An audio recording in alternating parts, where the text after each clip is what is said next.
ஆண்டவராகிய இயேசுவின் நாமத்தில் தொலைக்காட்சி நேயர்களுக்கு அன்பின் வாழ்த்துக்கள். இந்த நாளின் செய்தி 1 நாளாகமத்தின் புஸ்தகம் 17ஆம் அதிகாரத்தை மையமாய் கொண்டது. வேதம் இருக்குமேயானால் எங்களோடு சேர்ந்து நீங்களும் வேதத்தை திருப்பிக் கொள்ள அன்பாய் கேட்கிறேன். தலைப்பு என்னவென்றால் forgotten faces, அதாவது மறக்கப்பட்ட முகங்கள். நம்முடைய கருத்தை சொல்ல விரும்புகிறேன். The forgotten faces of a man who care, அதாவது விசாரிக்கிற அனைவருடைய முகங்கள் மறக்கப்பட்டது. திரும்ப படிக்கிறேன். மறக்கப்பட்ட முகங்களை விசாரிக்காமல் போன சில முகங்கள் குழப்பமா இருக்கும் மறக்கப்பட்ட முகங்கள். அதனுடைய கருத்து என்னவென்றால், ஒரு வாழ்க்கையை மறக்கப்பட முடியாதவர்கள், ஒரு செய்த சாதனைகள், அவருடைய காரியங்கள். வேதம் சொல்லுகிறது, யோசேப்பு நன்மை செய்தான், நன்மை பெற்ற பானபாத்திரக்காரன் அவனை மறந்து போனான். இதுதான் இன்றைய உலகம். எத்தனை பேர் நன்மை செஞ்சிருப்பீங்க, பட் யூ ஆர் forgotten. ஒரு பிள்ளைகளுக்கு நான் யாருமே யாரையுமே நினைவில் வைத்திருப்பதில்லை. என்ன பெருசா பண்ணிட்ட, என்ன பெருசா சாதிச்சிட்ட, அப்படி கேள்வி கேட்கிற மக்கள் தான் நேரம். பிள்ளைகளே கேட்கிறாங்க. அந்த நன்றி உணர்வு மக்களுக்கு இன்றைக்கு இல்லை. நான் செய்தி என்னவென்றால் forgotten faces, மறக்கப்பட்ட முகங்கள். ஒருவேளை நீங்கள் அப்படிப்பட்ட ஒரு நபரா இருக்கலாம். உங்கள் வாழ்க்கையை யாராவது ஒரு சின்ன நன்மை பண்ணியிருந்தா டோன்ட் ஃபர்கெட், அதை மறக்காதீங்க. தேவன் நம்மை மறப்பதில்லையே, இதுவரை நம்மை மறப்பதில்லை. தாயின் கருவுருவான நாள் முதற்கொண்டு என்னை மறவாதவரே, நான் உன்னை மறப்பதில்லை. ஆனா நம்முடைய பலருடைய வாழ்க்கையில இந்த ஊழியத்திலும் பார்த்திருக்கேன், எத்தனையோ பேர் நன்மை செய்தோம், யாருமே அந்த நிலையை வைத்திருப்பதில்லை. கேள்வி மேல கேள்வி, என்ன பெருசா பண்ணிட்டேன், அது உன் காசா? யோசித்து பாருங்கள். நாங்கள் ஒரு சிறுவர் விடுதி நடத்துகிறோம்.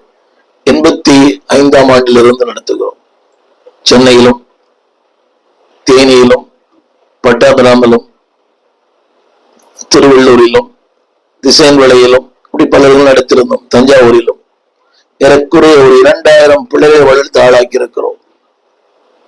அதுல யாருமே ஒரு நன்றி கூட சொல்லுவதில்லை. ஒரு கிறிஸ்துமஸ் வாழ்த்துக்கள், ஒரு நன்றி கூட அந்த கிறிஸ்துமஸ் நாட்களில இல்லாட்ட புத்தாண்டில ஒரு விஷயம் ஹாப்பி நியூ இயர் சொல்றது இல்லை. அவங்களுக்கு அது ஞாபகமே இல்லை என்றால், அன்பானவர்களே, அதை அவங்க மறந்துட்டாங்க. வாழ்க்கையில புதிய உறவுகள், புதிய வசதிகள், புதிய வாய்ப்புகள், ஒரு புதிய அந்தஸ்து, புதிய தொழில், இதெல்லாம் வந்த உடனே they forget. அதான் உண்மை.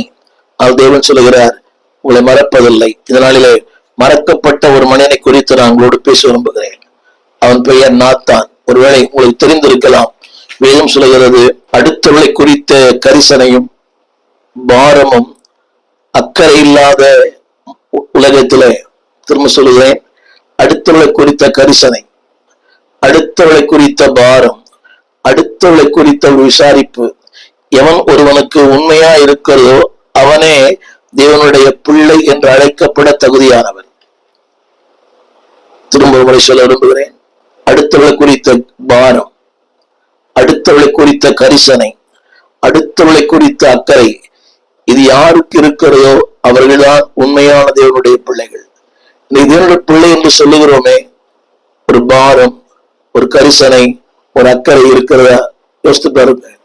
எங்கேயோ பிறந்து வளர்ந்த மேல்நாட்டவர்கள் நம்ம தேசத்துல வந்து மறித்திருக்கிறார்கள். ஒரு வில்லியம் கேரி. எங்கேயோ பிறந்த தேவமன்னர்கள் பல தேசங்களை மறித்திருக்கிறார்கள். மிஸ்டீரியா வாழ்கிறார்கள். நம்முடைய கலாச்சாரம் வேறு, நம்முடைய உணவு வகை வேறு, நம்முடைய சீதோஷங்களை வேறு, எல்லாவற்றையும் தியாகம் பண்ணி தேசத்துல அவர்கள் வந்து வாழ்ந்து சாதனையாக மறித்திருக்கிறார்கள். இதனோடு சொல்லிக்கொண்டே போகலாம். ஒரு ஐடா கலாஸ்கர், அன்பாளுடைய டோனாவூர், இப்படி சொல்லிக்கொண்டே போகலாம் நிறைய தேவனுடைய பிள்ளைகளை. காரணம் என்னவென்றால், அவர்களை ஒரு கரிசனை, ஒரு பாரம், ஒரு அக்கறை. இந்திய மக்களை குறித்து சுகமாய் வாழ்ந்த மக்கள் தான், சுகமாய் நல்ல செல்வம், உயர்ந்த கல்வி, நல்ல ஒரு அமைதியான வாழ்க்கை. ஒரு விளைய மேலாளர்கள் போயிருந்தால் இந்த சீதோஷ நிலை, அங்க ஏர் பொல்யூஷனே இல்லை. இந்த மாசு கட்டுப்பாடு சொல்றாங்க, there is no air pollution. அந்த புகை மண்டலமே இல்லை, சுத்தமான காற்று, எல்லாமே ஹைஜீனிக். ஆனால் அதெல்லாம் விட்டு விட்டு இங்கே அதிகமான உஷ்ணங்கள், கொசு. இத்தனைக்கு மத்தியில வட இந்தியாவிலும் இன்னும் அதிகமான மலைகளிலும் ஜவ்வாது மலையிலும் இப்படி பல மலைகளிலே எத்தனை மிஷனரிகளுடைய கல்லறைகளை பார்க்கிறோம். அவர்கள் இன்றைக்கு மறக்கப்பட்டார்கள். ஏன்? இன்னைக்கு நம்ம தேசத்தை விடுதலை வாங்கி தந்த மகாத்மா காந்தியடிகளே இன்னைக்கு மறக்கப்பட்டிருக்கிறார். நிறைய பேருக்கு தெரியாது. ஆனால் தேவன் மறப்பதில்லை. இன்றைக்கு என்னுடைய செய்தி என்னவென்றால், எனவேதான் தேவன் இந்த நாளிலே அவர் சொல்கிற வார்த்தை மறந்து போகாதே. அதாவது வசனத்தை வாசிக்கிறேன், கேளுங்கள். 1 நாளாகமம் புஸ்தகம் 17ஆம் அதிகாரம் 1 வசனம். தாவீது தன் வீட்டில் வாசமாயிருக்கிற போது அவன் தீர்க்கதரிசியாகிய நாத்தானை நோக்கி, பாரும், நான் கேதுரு மர வீட்டிலே வாசம் பண்ணுகிறேன், கர்த்தருடன் உடன்படிக்கை பெட்டியோ திரைகளின் கீழ் இருக்கிறது என்றான். இது சற்று புரியாமல் இருக்கலாம். நான் கேதுரு மர வீட்டில் வாசம் பண்ணுகிறேன், கர்த்தருடைய உடன்படிக்கை பெட்டியோ திரைகளின் கீழ் இருக்கிறது என்றான். அப்பொழுது நாத்தான் தாவீதை நோக்கி, உம்முடைய இதயத்தில் இருக்கிறதெல்லாம் செய்யும் தேவன் உம்மோடு இருக்கிறார் என்றான். இது அவன் சொன்ன வார்த்தை. அந்த ராத்திரியிலே தேவனுடைய வார்த்தை நாத்தானுக்கு உண்டாகி, நீ போய் என் தாசனாகிய தாவீதை நோக்கி, கர்த்தர் சொல்லுகிறது என்னவென்றால், நான் வாசமாய் இருக்க நீ எனக்கு ஆலயத்தை கட்ட வேண்டாம். நான் இஸ்ரவேலை வரப்பண்ணின நாள் முதற்கொண்டு இந்நாள் வரைக்கும் நான் ஒரு ஆலயத்தில வாசம் பண்ணாமல் ஒரு கூடாரத்திலிருந்து மறு கூடாரத்திற்கும் ஒரு வாசஸ்தலத்திலிருந்து மறு வாசஸ்தலத்திற்கும் போனேன். அதில் சொல்லப்பட்ட வார்த்தை, நான் வாசமா இருக்க நீ எனக்கு ஆலயத்தை கட்ட வேண்டாம். இங்கே நாத்தான் சொல்லுகிற அந்த வார்த்தை சற்று வித்தியாசமானது. முதலாவது சொன்னேன், நீ விருப்பப்படி எல்லாம் செய் என்றான். இது கர்த்தருடைய வார்த்தை. உடனே கர்த்தருடைய வார்த்தை நாத்தானுக்கு உண்டாயிற்று. God corrected him. திரும்ப போய் சொல்லுகிறான், நீ கட்ட வேண்டாம்.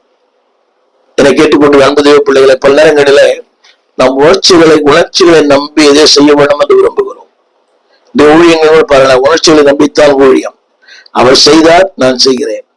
அவர் கூட நடத்தினார், நான் கூட நடத்துகிறேன். அந்த ஊழியரை அவர் பயன்படுத்தினார், அதே வழி நான் பயன்படுத்துவேன். அவர் இப்பட்ட PS சொல்கிறார், நான் அப்படிப்பட்ட PS. அது தவறு அல்ல. ஆனால் இஸ் இட் ஃப்ரம் காட்? ஆலயம் கட்டுவதோ ஊழியம் செய்வதோ இல்லாவிட்டால், இப்படி நிறைய பேர் நினைக்கிறாங்க, சேனல் ஆரம்பிக்கணும், அவர் ஆரம்பித்து விட்டால் நான் ஆரம்பிக்க வேண்டும். If it is from God, அது தேவனால் அது வறுமையானால் நிலைத்து நிற்கும்.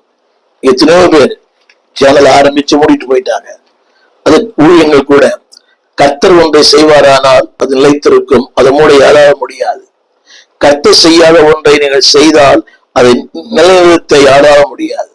எனவே நீங்கள் செய்கிற ஒன்று கர்த்தர் முன்குறித்த ஒன்றா இருக்கட்டும், கர்த்தர் செய்கிற ஒன்றா இருக்கட்டும். இங்கே சொல்லப்பட்டது வார்த்தை, நீ எனக்கு ஆலயத்தை கட்ட வேண்டாம். இதை நாத்தான் தாவீதுக்கு சொல்லுகிறார். அது பிறகான சம்பவங்களை நான் விவரிக்க விரும்புகிறேன். என்னுடைய செய்தி என்னவென்றால், இந்த நாத்தானை தாவீது மறந்து போனான். பல காரியங்களே அவனுக்கு உதவியா இருந்தான், பல காரியங்களிலே அவனுக்கு ஆலோசனையா இருந்தான். ஆனால் ஆலோசனை செய்த அவனை தாவீது மறந்து போனான். பழைய ஏற்பாட்டிலும் புதிய ஏற்பாட்டிலும் அநேக முகங்கள் மறக்கப்பட்டது. புதிய ஏற்பாட்டில் பல பெயர்கள் இன்றைக்கு யாரும் பயன்படுத்துவதில்லை. கமாலியேல், பிலமோ, அர்க்கிப்பு, அப்பியாள், ஒனேசிமோ, இன்னைக்கு பல பெயர்கள் மறக்கப்பட்டிருக்கிறது. பெபேயாள். நான் சொல்ல வந்த வார்த்தை என்னவென்றால், உலகம் மறந்தாலும் தேவன் மறப்பதில்லை. நாத்தான் என்னும் இந்த தீர்க்கதரிசி தாவீதின் காலத்திலே அவன் ராஜ்யத்தில் அவன் இருந்தான். அது மட்டுமல்ல, தாவீதின் வாழ்க்கையை முழுவதுமாய் அறிந்த அவன் தனிப்பட்ட வாழ்க்கையை முழுவதுமாய் அறிந்த ஒரு மனிதன் மட்டுமல்ல, அவனை குறித்து அக்கறை உள்ளவன். நான் 2 பேரை சொல்ல போறேன்.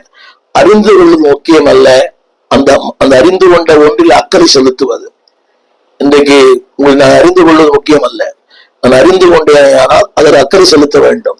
நீங்க எல்லாரும் அறிந்து கொள்ள ஆசைப்படுகிறார்கள், ஆனா அதற்கு அக்கறை செலுத்த ஆசை இல்லை. ஒரு தவறு, ஒரு குற்றம் குற்றம், ஏதோ ஒரு பலவீனம் அறிந்து கொண்டார்கள். ஆனால் அறிந்து கொண்ட ஒன்றை அடுத்தவர்களுக்கு சொல்லி தூட்டித் திரிகிற மக்கள் ஏராளம்.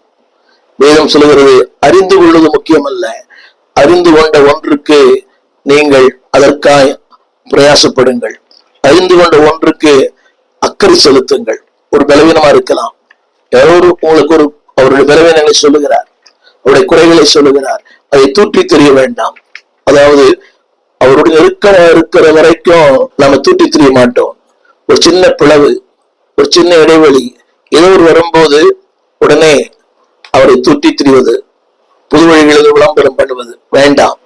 அன்பானது பிள்ளையே, நாத்தான் தாவீதின் மேல் அக்கறை உள்ள மட்டுமல்ல, தனிப்பட்ட வாழ்க்கையை அதிகமாக அறிந்திருந்தான். அந்த அறிந்திருந்தான், அக்கறை செலுத்தினான். எனவேதான் அவனுடைய தவறை அதாவது சொல்வதற்கான ஒரு துணிவு அவனுக்குள் இருந்தது. இங்க நான் சொல்ல வந்தது 17ஆம் அதிகாரத்துல முதலாவது சொன்ன வார்த்தை, நீ உன் இதயத்தின் உள்ளபடி எல்லாம் செய். அடுத்த வார்த்தை தேவன் சொல்லுகிறார், நீ செய்யாதே, ஆலயத்தை கட்டாதே. கவனியங்கள், இந்த இடத்துல தான் தவறாய் சொன்னதை நாத்தான் உணர்ந்தான். இதுதான் ஊழியங்கள் கூட. ஒருவனே நீங்க பேசியிருக்கலாம், ஆனா when God corrects you, தேவன் அதை உணர்த்தும் போது உணர்ந்து கொள்ள வேண்டும். தேவனாகிய எபேனியன் 50 ஆண்டுகளுக்கு முன்பாக ஒரு அறிக்கை வெளியிட்டார். அவர் அதிகமாக இந்த விசுவாசம் அதை குறித்து அதிகமாக பேசுவார். The faith theory, செழிப்பை குறித்து ரொம்ப பேசின ஒரு மனுஷன். இவ சொல்றார், நான் தவறாய் பேசிவிட்டேன், தெளிவில்லை, சரியான புரிந்துகொள் இல்லை, அந்த பழைய செய்தி தவறு. அது ஒரு நிறைய கமெண்ட்ஸ் கொடுக்கலாம், இடத்துக்கே தவறை மாத்திக்கலாமாங்க. நாத்தான் சொன்னான், உன் மனதில் உள்ளபடி எல்லாம் செய். அடுத்த வார்த்தை, நீ ஆலயம் கட்ட வேண்டாம். அப்படியானால் இங்க இன்னொரு சத்தியத்தை சொல்ல விரும்புகிறேன். தேவன் ஒன்றை சொல்லும் போது அதை தைரியமாய் சொல்லுங்கள். எசேக்கியாவின் வாழ்க்கைதான் உண்மை. ஏசாயா சொன்னார், நீ உன் வீட்டுக்காரர்கள் ஒழுங்குபடுத்து, நீ பிழைக்க மாட்டாய். ஆனால் அதே எசேக்கியா திரும்பவுமாக அதே எசேக்கியாவிடம் போய் சொல்லுகிறார், ஆண்டவர், உன் கண்ணீரை கண்டேன், உன் விண்ணப்பத்தை கேட்டேன், உன் ஆயுசு நாட்களோடு 15 வருஷங்களை கூட்டி கொடுப்பேன். இங்க பாத்தீங்களா, அவர் தான் சொன்னார், ஏசாயா சொன்னார், நீ பிழைக்க மாட்டாய், மரித்து போவாய், உன் வீட்டுக்காரங்களை ஒழுங்குபடுத்து. அதே ஏசாயா சொல்லுகிறார், எசேக்கியாவை பார்த்து, நீ பிழைப்பாய், உன் கண்ணீரை கண்டேன். நான் சொல்ல வந்த வார்த்தை என்னவென்றால், அன்பான தேவ பிள்ளைகளே, when God corrects you, தேவன் ஒன்று சொல்லும் போது தைரியமாய் சொல்லுங்கள். அதை திருத்தி சொல்லும் போது அது தைரியமா சொல்லுங்க. மக்கள் நிறைய கமெண்ட்ஸ் கொடுப்பாங்க, அன்னைக்கு எப்படி சொன்னீங்க, நீ எப்படி சொன்னீங்கன்னு. அந்த தவறை ஒத்துக்கொள்வதில் தவறே இல்லை. நான் சொன்னது போல டாக்டர் பெனியன் அவர் சொல்லுகிறார், கடந்த நாட்களிலே என் செய்திகள் எல்லாம் தவறு. அதனால தவறை எவன் ஒத்துக்கொள்ளுகிறானோ அவன் தான் தேவ மனிதன். அநேகத்தன் தவறை ஒத்துக்கொள்வதே இல்லை. நான் அப்படி அல்ல, நான் அவன் அல்ல. நான் சொல்ல வந்த வார்த்தை, தாவீதுடைய நோக்கம் நல்லது, ஆனால் தேவனுக்கு இன்னொரு நோக்கம் இருக்கிறது. அவன் நினைத்தான் ஆலயம் கட்ட வேண்டும். எல்லாருக்கும் ஒரு நோக்கம் இருக்குது, பிளான். ஆனால் God has a greater plan than you. உங்களை விட, என்னை விட அவருக்கு மேலான திட்டங்கள் உண்டு. எனவேதான் சொன்னார், அதாவது உங்கள் வழிகள் என் வழிகள் அல்ல, உங்களுடைய வழிகள் என் வழிகள் அல்ல, உங்கள் யோசனைகள் என் யோசனைகள் அல்ல. உங்களை வழிகள் வானத்துக்கு பூமிக்கும் எவ்வளவு உயர்ந்தா இருக்கிறதோ அதை பார்க்க மேலாய் என் வழிகள் உயர்ந்திருக்கிறது. என்னை கேட்டுக்கொண்டிருக்கிற அன்பு தேவ பிள்ளையே, திரும்ப சொல்லுகிறேன்,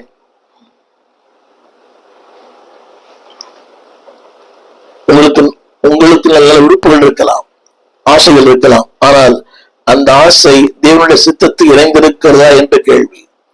இன்னொன்று சொல்ல விரும்புகிறேன், தேவன் சொன்னதை சொல்ல வேண்டிய கட்டாயம் உங்களுக்கும் எனக்கும் உண்டு.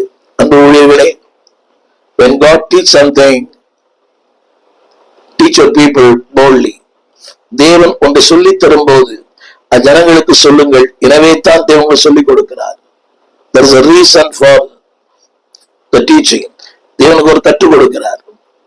ஜனங்களில உள்மனம் சொல்லுகிறது, ஜனங்கள் ஏற்றுக்கொள்ள மாட்டார்கள். ஜனங்கள் ஏற்றுக்கொள்ள இல்லையோ, தேவன் சொன்னார் அப்படியே செய்யுங்கள். நேற்று ஒரு செய்தியை சபையில பேசினேன். சபையா சத்தியமா?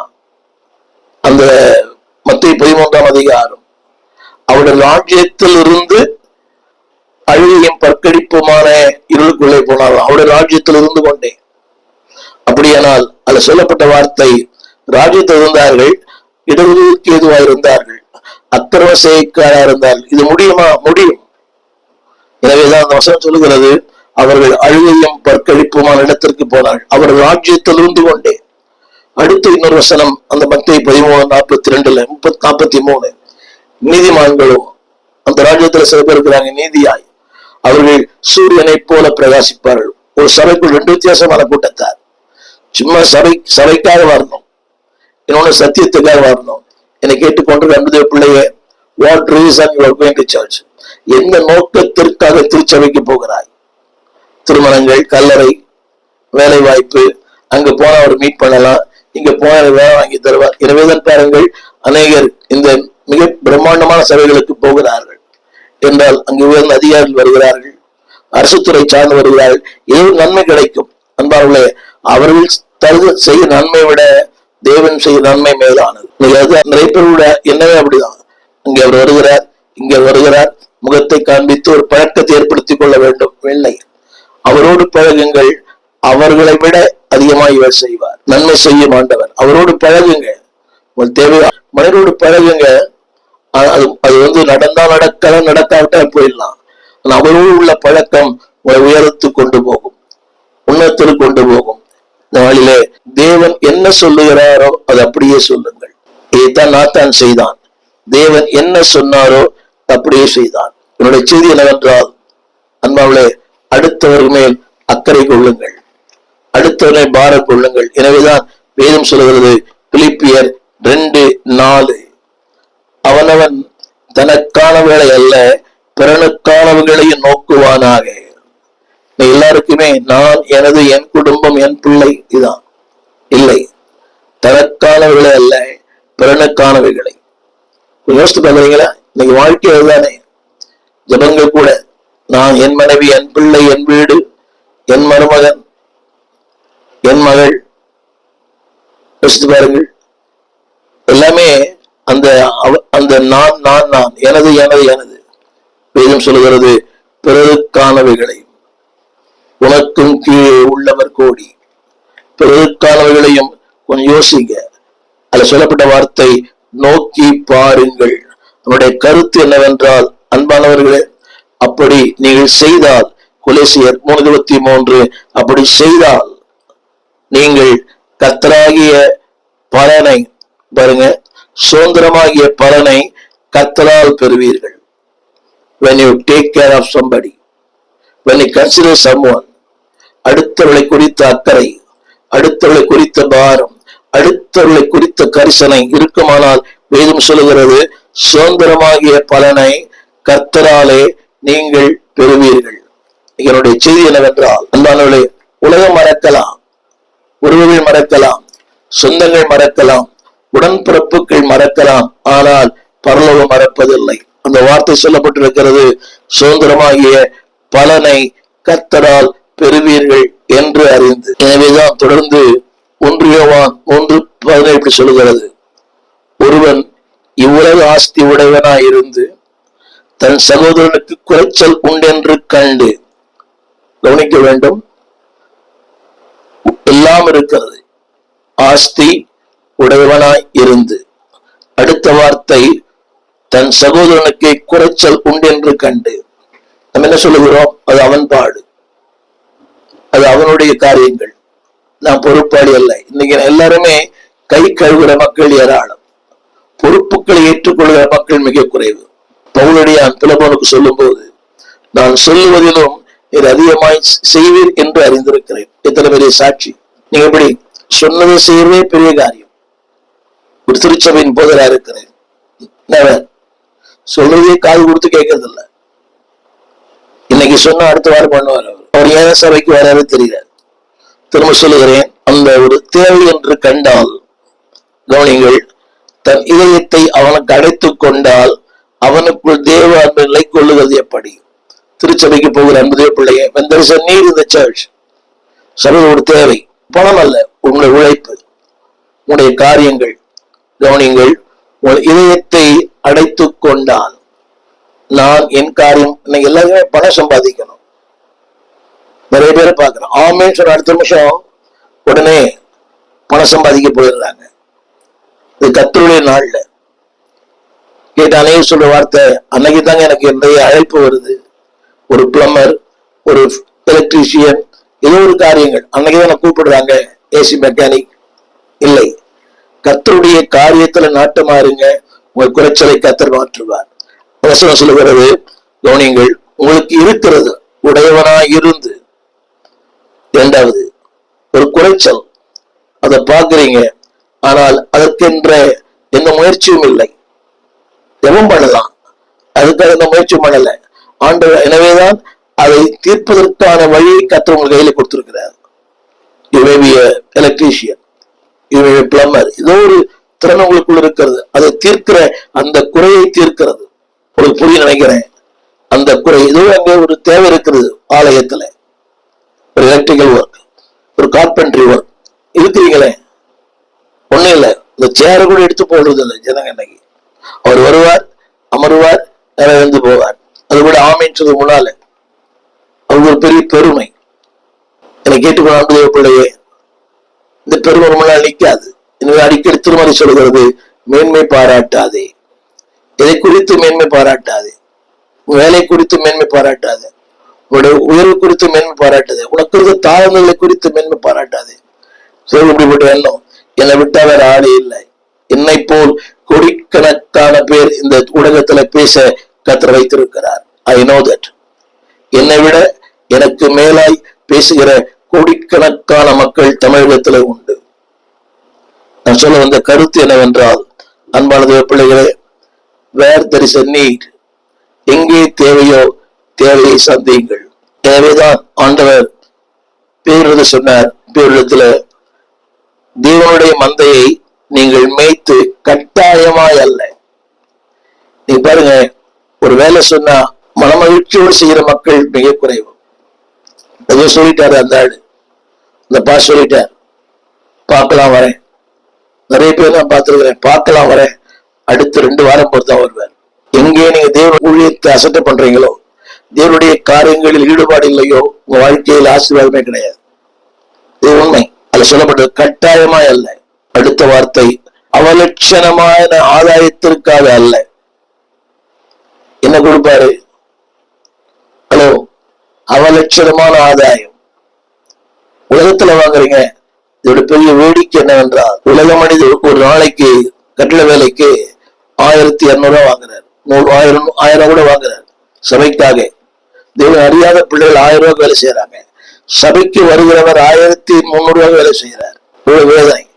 அதாவது திருவிழத்து எடுக்கிறார். நான் ஞானஸ்தானம் கொடுத்திருக்கிறேன். சபையில் முன்னால வந்து உட்கார்ந்து இருக்கிறார்.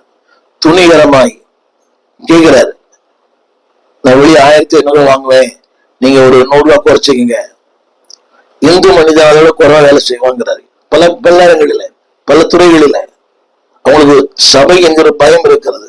திருச்சபை பொருளுக்கு பயம் இல்லை. இப்படி ஆயிலும் பணம் சம்பாதிக்கணும், அது ஊழியரிடத்துல வேண்டாம், அது நல்லதல்ல.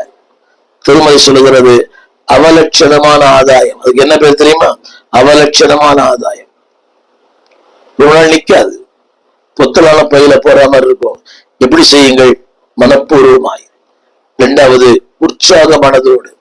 ஆலயத்திலே பணியாற்றுவது எவ்வளவு பெரிய மேன்மை தெரியுமா உங்களுக்கு? ஆலயத்துல ஒரு பணிவிடை செய்வது எவ்வளவு பெரிய மேன்மை. பாய் போடுவது, என்னுடைய ஊழிய அனுபவத்துல பார்த்தேன். எங்கள் ஆலயத்துல பெருக்கி பாய் போட்ட அத்தனை பேரும் சகோதரிகள், போதகரின் மனைவியா இருக்கிறார்கள். பல திருச்சபைக்கு சொந்தக்காரராக இருக்கிறார்கள். வாகனங்களோடு வசதியோடு வாழ்கிறார்கள், பிரம்மாண்டமாய் வாழ்கிறார்கள், தோட்டம் துறவோடு வாழ்கிறார்கள். இது உண்மை. அன்றைக்கு அந்த வாலிய பிள்ளைகள் இந்த சபையை பெருக்கி, அன்னைக்கு இது போல வசதி எல்லாம் இல்லை. தரை கூட நல்ல தரை இல்லை, செங்கல் தரை தான், சிமெண்ட் தரை தான். இன்னைக்கு பாலிஷ் போட்டாலும் கிடையாது. நீங்க எல்லா சபைகளிலுமே இன்னைக்கு அந்த பாலிஷ் அதெல்லாம் இல்லை. சாதாரண ஒரு சிமெண்ட் தரை, அது மேடு பள்ளங்கள் குண்டு குழியுமா இருக்கும். அதெல்லாம் பெருக்கி, படிக்கட்டு பெருக்கி, நான் 2வது மாடி, கீழ்த்தலம், முதல் தளம், மேல் தளம், கீழே ஒரு மாட்டு கொட்டகை துர்நாற்றம் அடிக்கும். என் அன்பு தேவ பிள்ளைகளை, அப்படி அதுல பணிவிடை செய்ய அத்தனை பேரும் இன்னைக்கு வாழ்க்கையில உயர்ந்திருக்கிறார்கள். பிள்ளைகள் உயர்ந்திருக்கிறது, பிள்ளைகளுடைய வாழ்க்கை தரம் உயர்ந்திருக்கிறது. என்னை கேட்டுக்கொண்டு அன்பு தேவ பிள்ளையே, தேவ ஊழியத்துல அன்பான தேவ பிள்ளையே, அவலட்சணமான ஆதாயம் வேண்டாம். எனவேதான் தேவன் சொன்னார், நாத்தான் தாவீதை நோக்கி அவன் சொன்ன வார்த்தை, நீ ஆலயத்தை கட்ட வேண்டாம். நாத்தானுடைய பணி என்னவென்றால், அக்கறை உள்ள மனிதன் அடுத்தவளை சரி செய்வான். இது பெருமையினால் அல்ல, அக்கறை உள்ள ஒரு மனிதன் அடுத்தவளை சரி செய்வான். இதில் சொல்லப்பட்ட வார்த்தை, முதலாவது you correct yourself and then you correct others. முதலாவது உங்களை சரி பண்ணுங்க, அடுத்தது சரி பண்ணுங்க. இந்த நாத்தானை பொறுத்த அளவில் தன்னை சரி செய்து கொண்டான். முதலாவது சொன்ன வார்த்தை செய்யும், இரண்டாவது சொல்லுகிறான் செய்யாது. அப்படியானால் he corrected himself, தன்னைத்தானே சரிபடுத்திக் கொண்டான். அவன் சொல்லிடுவான், ஒரு வேலை எப்படி சொல்லுவேன், அவமானமா இருக்குமே, என்ன தாவீது மதிக்க மாட்டாரு, எனக்கு ஒருவேளை தண்டனை தந்துடுவாரு. Never never never. when God says something, do it. எல்லாம் அவர் பார்த்து கொள்ளுவார். இங்க நான் சொல்ல வந்த வசனம், அன்பானவர்களே, நாத்தான் கீழ்ப்படிந்தான். தேவன் சொன்ன வார்த்தையை அப்படியே சொன்னான். ஆரம்பத்தில் சொல்லுகிறேன், தேவன் சொன்ன வார்த்தையை அப்படியே சொன்னான். எவன் ஒருவன் தன் தவறை சரி என்று ஒத்துக்கொள்ளுகிறானோ அவனே தேவ மனிதன். திரும்ப சொல்லுகிறேன், எவன் ஒருவன் தன் தவறை சரி என்று ஒத்துக்கொள்ளுகிறானோ அவனே உண்மையான தேவ மனிதன். இன்றைக்கு அநேகர் தங்கள் தவறை ஒத்துக்கொள்வதில்லை. இன்றைக்கு மாற்றப்பட வேண்டியது நான் தான். அநேகரை மாற்ற விரும்புகிறேன், ஆனால் நான் மாற விரும்பவில்லை. நீங்கள் மாறுங்கள், உலகமே மாறும். நாத்தானுடைய சிறப்புதான், he corrected himself. 1 நாளாகும் 17:15. நாத்தான் தேவன் சொன்ன எல்லா வார்த்தைகளின்படியும் எல்லா தரிசனத்தின்படியும் தாவீதுக்கு சொன்னான். எல்லா வார்த்தைகளையும் எல்லா தரிசனங்களையும் தாவீதுக்கு சொன்னான். இது ரொம்ப கடினம். ஏற்றுக்கொள்ளுவாரா, ஏற்றுக்கொள்ள மாட்டாரா? நான் சொல்ல வந்த கருத்து என்னவென்றால், is a man who stand for God. தேவனுக்கென்று நின்ற ஒரு மனிதன். எங்கள் ஆராதனைகள் இந்த கீழ்கண்ட விலாசத்திலே நடக்கிறது. திறந்த வாசல் சபை, 65 பரமானந்த முதலை தெரு, 7 கிணறு, ஸ்டான்லி ஆஸ்பத்திரி சமீபம். பாரதியார் மகளிர் கலை கல்லூரிக்கு பக்கத்தில் ஸ்டான்லி ஹாஸ்பிட்டல் பக்கத்தில் திறந்த வாசல் சபை. ஒவ்வொரு ஞாயிற்றுக்கிழமை காலை 8 மணி முதல் 10 வரை, மாலை 6 மணிலிருந்து 8 வரை வினார நடக்கிறது. பங்கு பெறுங்கள். ஒரு நாளும் செவ்வாய்க்கிழமை 12 மணிக்கும் வெள்ளிக்கிழமை 12 மணிக்கும் ஜெபம் நடக்கிறது. வாருங்கள், பங்கு பெறுங்கள், தேவ வார்த்தையை கேட்டு தேவனை மகிமைப்படுத்துங்கள். God bless you. அன்பானவர்களே, நீங்கள் திரையிலே திறந்த வாசல் துதியொலி கீதங்கள் என்ற ஒரு பாடல் புஸ்தகத்தை நீங்கள் பார்க்கலாம். ஏறக்குறைய ஒரு 773 பாடல்கள், புதிய பாடல்கள், பழைய பாடல் இருக்கிறது. சபையிலே பாடி கர்த்தரை ஆராதிக்க இந்த புஸ்தகத்தை வெளியிட்டிருக்கிறோம். இது ஊழியர்களுக்காக, சபைகளுக்காக நாங்கள் அதை குறைந்த விலையிலே கொடுக்கிறோம். இந்த பாடல் உங்களுக்கு தேவையானால் நீங்கள் எங்களோடு கூட தொடர்பு கொள்ள முடியும். இந்த கீழ்காணும் இந்த தொலைபேசிகளை எங்கள் தொடர்பு கொள்ளலாம். கூகுள் பே, அதில் எங்கள் பணம் அனுப்பலாம். ஊழியர்களுக்கு அதில் சலுகைகள் உண்டு. நீங்கள் மொத்தமாக வாங்கும்போது அதை நாங்கள் உங்களுக்கு சலுகை செய்வோம். நீங்கள் பாடி கர்த்தரை மையப்படுத்த அன்போடு கேட்டுக்கொள்கிறோம். இது ஏறக்குறைய ஒரு 50,000 பிரதிகள் வரைக்கும் வெளியிட்டிருக்கிறோம்.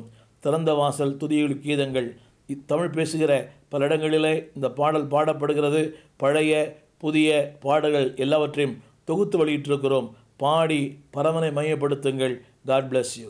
கர்த்தர் ஆசீர்வதிப்பாராக. எங்கள் விலாசம் போதகர் ஸ்டீஃபன் தேவகுமார், திறந்த வாசல் சபை, நம்பர் 65 பரமானந்த தெரு, 7 கிணறு, சென்னை 600001. தொடர்புக்கு 9841839287. மேலும் 0443183330. எங்கள் மின்னஞ்சல் stephenopendor@gmail.com. எங்கள் தேவ செய்திகளை யூடியூப் சேனலில் பார்த்து பயனடையுங்கள். தேவன் உங்களை ஆசிர்வதிப்பாராக.